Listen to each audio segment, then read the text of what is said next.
E para quem está assistindo também, como é que funciona o fundo imobiliário em si? Porque o pessoal já viu, poxa, tem vantagens, liquidez, acesso é muito mais democrático, né? Valores muito mais baixos, tem a parte fiscal, isenção de imposto no recebimento, eu posso montar uma carteira diversificada em vários setores que a pessoa física sozinha dificilmente teria acesso.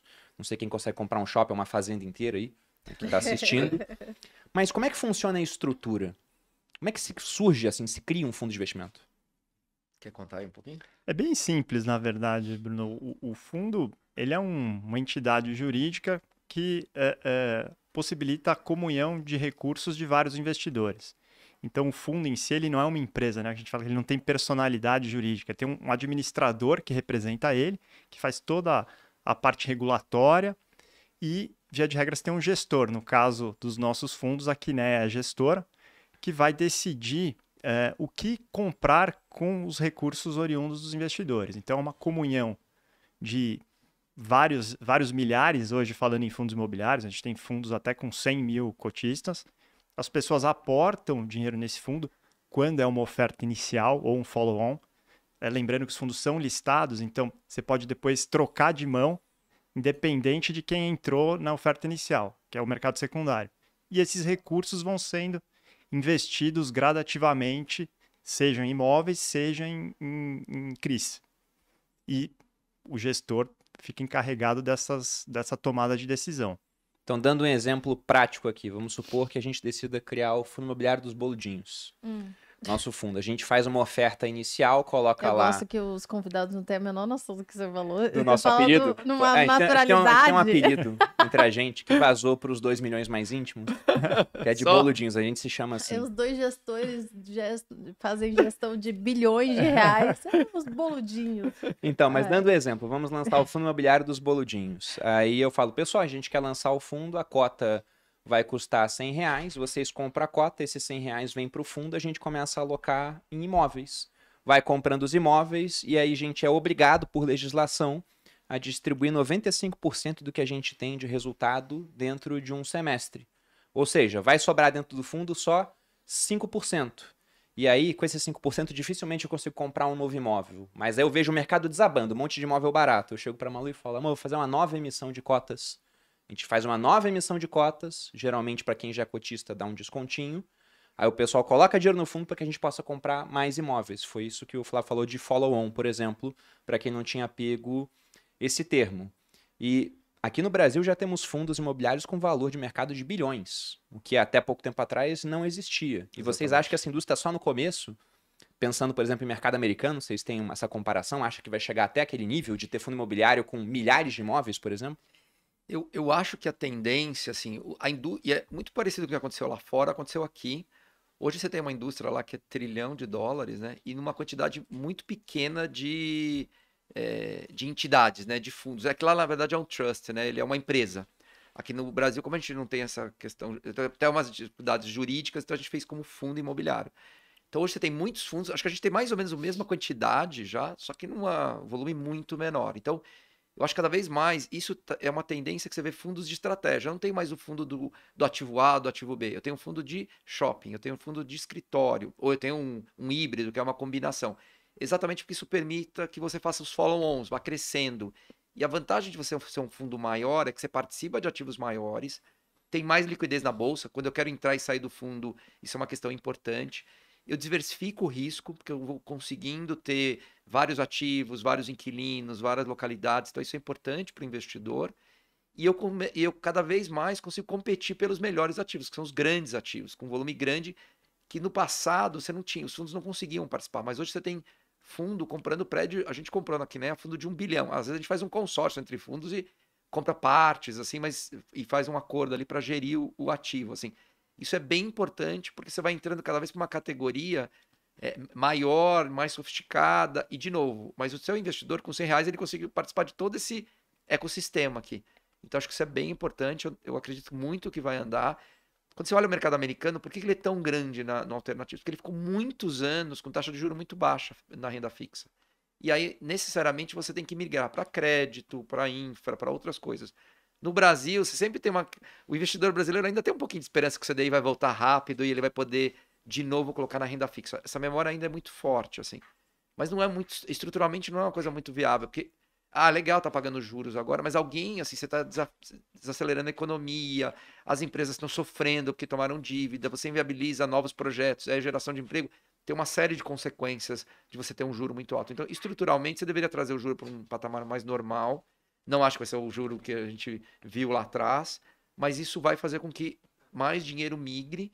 E o nosso desafio é as pessoas irem experimentando. Essa história da sua avó, eu acho espetacular. A gente teve alguns depoimentos na Quiné de pessoas que não olhavam e falavam, não, eu tenho aqui 3 imóveis que a família herdou, deixou, os pais deixaram. Dá trabalho, é concentrado. Aí a pessoa teve a experiência. Eu sempre falo assim, não precisa vender os seus imóveis, bota um pouquinho de dinheiro e vive a experiência, assim. É muito interessante a experiência, porque essa coisa, o brasileiro gosta dessa coisa, eu falo que é a mesada, né? Todo mês pinga um dinheirinho na É conta. verdade. Se você não precisa hoje, pega o dividendo e reinvista. Não vai sair gastando aí o dividendo. Pega e reinvista, porque isso é muito poderoso na acumulação de patrimônio. Mas se você já precisa, é melhor, porque ele está muito mais diversificado. Eu nem falei aqui que quando você tem a pessoa física, às vezes tem lá um avalista que garante lá a pessoa física e tal. Na empresa, você tem fiança de banco, você tem seguro, você tem calção. A gente pede muito mais coisa para uma empresa do que pede para uma pessoa física. Então tá muito, não vou dizer que não é risco zero, mas está bem mais protegido, assim. Então acho que tem que exercitar, eu digo para todo mundo, experimenta um pouquinho, vive a experiência. Vai variar a cota, pode ter variação de dividendos, no tijolo pode ter mais do que no CRI, mas acho que tem que viver essa experiência. Eu acho que esse mercado vai crescer muito, muito, muito ainda. E pensando em setores, tem como dar uma geral nos principais setores, inclusive nos setores onde vocês têm fundos específicos para lidar com aquele setor? Então, eu vou falar aqui do tijolo e o Flávio fala aqui dos créditos, né? Porque tem até os de agro também. Hoje, assim, no tijolo, os principais subsetores de tijolo, você tem escritório, que sofreu bastante com a história da pandemia, depois a gente pode contar um pouquinho, mas todo mundo acreditava assim, acabou o escritório, ninguém mais vai trabalhar dentro de um espaço. Para mim, E isso foi um aí, surto coletivo mesmo. mais um então, mas isso não é uma coisa do Brasil, tá? É uma coisa lá fora também. Você olha os REITs, que são os fundos imobiliários americanos, também estão super descontados, eles continuam descontados, então a gente vê isso como oportunidade. Na pandemia, todo mundo achou que a logística ia ser o melhor, o cavalo foi.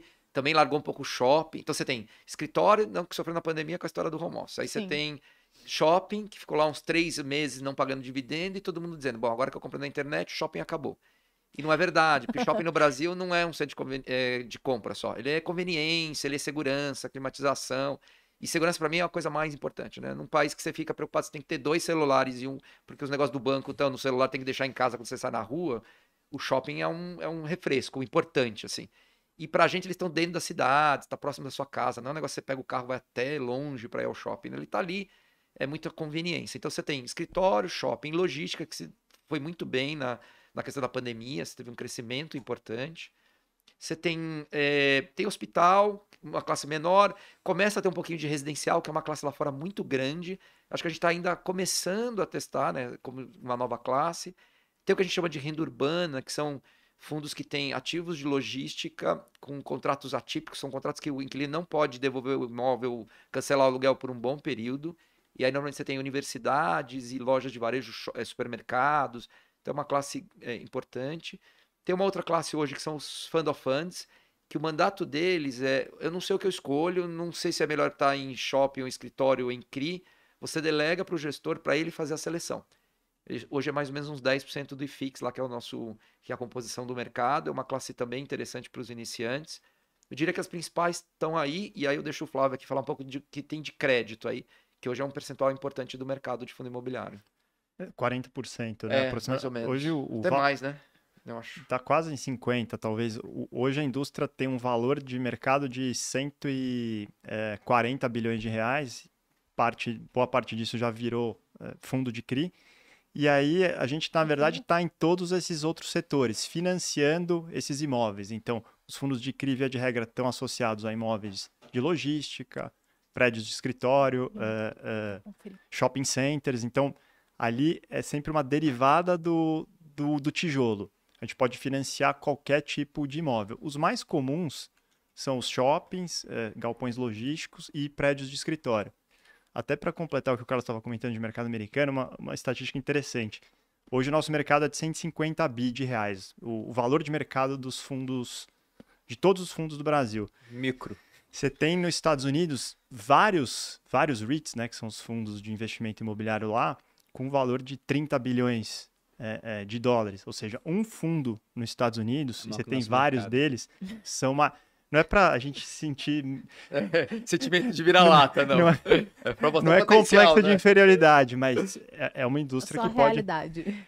pode crescer bastante, depende muito do macro. Se o país achar um caminho de crescimento, a nossa indústria ela é muito ligada à PIB, então tem chance de dobrar de tamanho facilmente.